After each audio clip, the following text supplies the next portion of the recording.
All right, guys, we're going to continue with the G.I. Joe series. G.I. Joe Real American Hero, issue number 307 from Image Comics. Andy Kubert cover with Destro and Baroness. Looks great. I need to know more about these characters. So we're going to continue. So on Cobra Island, it seems that Revenge, because they are working together, wants to sell, I believe, this stealth bomber to Serpentor Khan. Right, so basically they're inspecting their wares, but before they're gonna buy, this Revenge dude basically explains what this craft can do. Right, it's basically invisible, and then one of the others says, "Hey, I'm gonna open the bomb doors, and instead of there is bombs in there, that is something that has been modified, replacing." The vertical racks. The horizontal to vertical racks. And he says, excellent. So when can you deliver if you order more, right? So it looks like there is, instead of bombs in there, you could put people in there. Yeah, maybe some mutants or, because they are turned to zombies, right? And they are being modified by Revenge. So, yeah. Meanwhile, it seems that the Joes are on this island, doing some recon. And they're making photos and, relaying that information to none other than Duke and his crew. And so basically, this story is very, I noticed it now. It's very classic storytelling. So one person says this, then there is some kind of an action and we show that kind of action. Then another person says, hey, you go there. And then we see that they go there and they find certain people, and then there is some kind of a follow-up on that, right? It's very easy to follow, right? So I like that. I just notice it now. Maybe it was already here, but I just notice it. So Stalker says, hey, what is he use a stealth bomber against? Is he coming after the pit? So the pit is basic, if I remember correctly, the G.I. Joe training center with the Duke and all these guys. So, but Duke says, no, he's after Springfield. Now, you probably don't notice it through the camera, but I notice a lot of, I call it grain. There's a lot of, I'm going to show you a little bit later what I mean, because there's one page that's really stand out and it's visually not that pleasing to me. I know why they do it, because they want to, if you are an older reader that I am, and because there was some kind of a printing production, what's the word I'm looking for? I'm sorry, I'm not an English native speaker. But the way that they have printed with all these dots, very small dots, it's a lot in here. So if you can look a little bit closely, yeah, this is better. You see this? This is through the whole book, through this whole. Every page has these dots, but also a little bit Photoshop dots. I don't mind, but sometimes it's a little bit too much. Anyway, so moving on. Duke says, hey, can you get a view on Springfield? So it seems that they are turning the community center parking to a his tank holding era. So Duke says they're gearing up for a fight. Also, I saw something, says this guy. He says, enhanced blow-up shows Springfield cops and Vipers lighting up as SUV in a full auto. SUV is registered as Hector Marino. I think the people in the car were Dawn's parents. So I had hoped that they survived in the last issue, but apparently not. So they are dead, shot by the Cobras. Meanwhile, it seems that this Televiper, I guess, has picked up the signal that the Joes are spying on that. I like that. Just a little bit going back and forth, and it's not very one-sided. The evil guys, the Cobras, right, and even Serpentor Khan and his goons, they are not stupid. They have actually counter plans for the plans from the Joes, which I like. And then, it goes a little bit back and forth, and that's really, it makes them unpredictable and also dangerous, and that's what I want in comics. I don't want to have,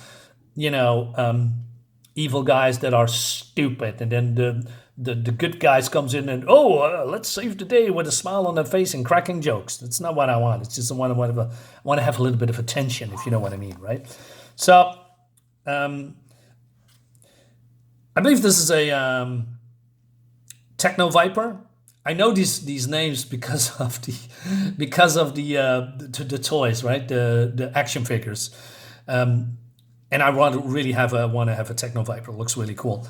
Anyway, so this is what I mean with that. There's a lot of these dots in here, and it's a little bit too much on the foreground, and it you barely can see it on camera, I believe, unless I do a close up like this.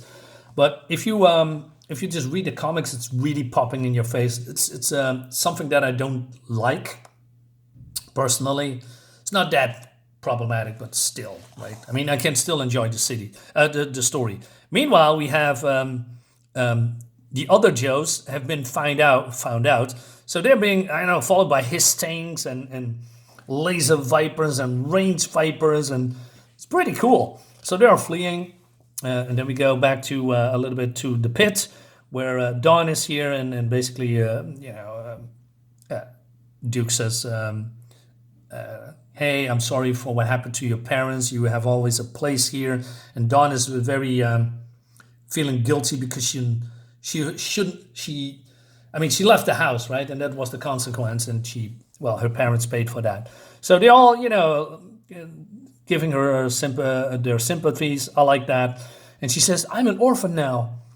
That was all the family I had. But then they say, you still have a family, Dawn. You're an Arashikage now. Whatever that means. I have to look that up. So yeah, some nice touches. But then we go straight back into the action. And, oh, wait a minute. Yes, this is what I wanted to point out as well. So you see a difference in height when it comes to this panel. Well, normally here, it's just small nitpicking what I'm saying. It's all the same, and it's, it's not something that you look at.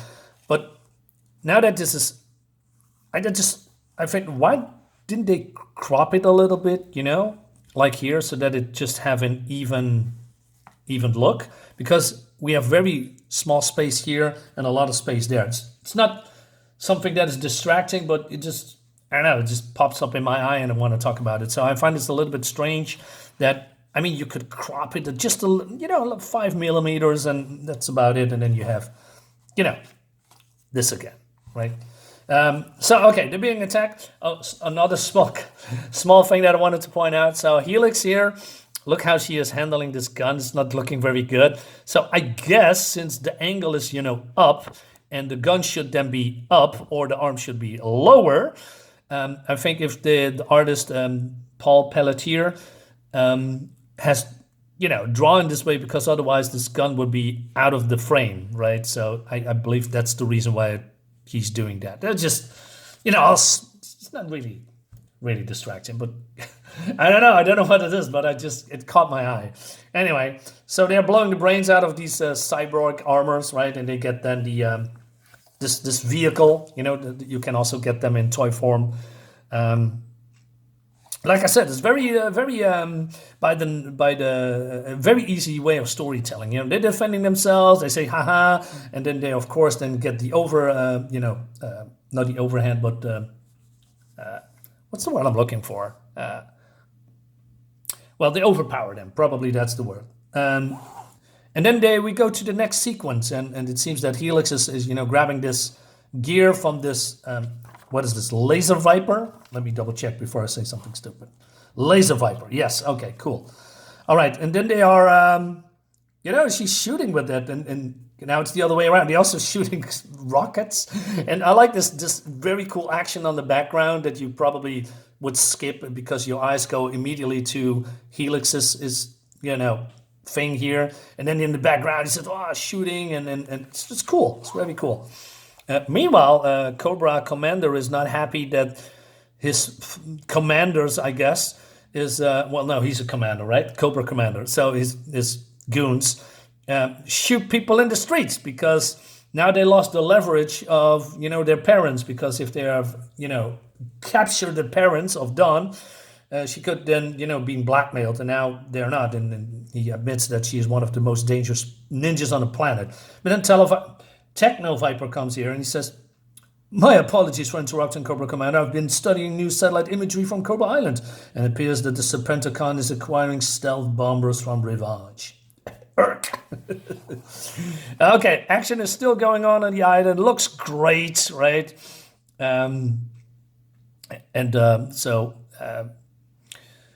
So Muskrat wants to have his own vehicle. He says, "You got room for more, Muskrat?" "And for you, Sugar." "Don't call me that." "What was I thinking?" "Yes, what were you thinking, dude?"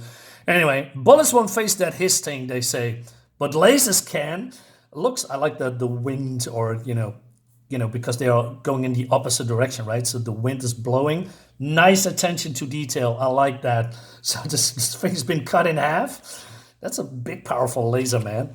Or this the metal of this is pretty crap.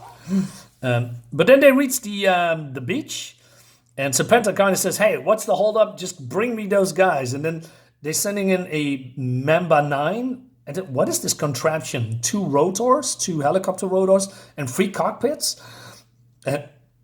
Zap it with the laser helix. It's easier said than done because he's strafing, right? It's pretty cool.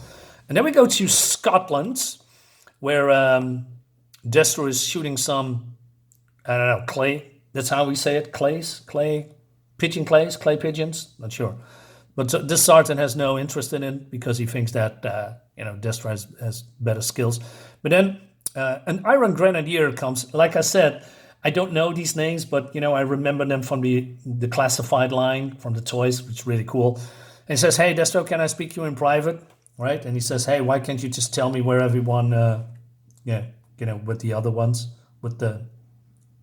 in front of the Baroness?" He says, "She's not the problem." And then it's, oh no, it's Zartan. But then it seems that the other one is a bat, a modified bat.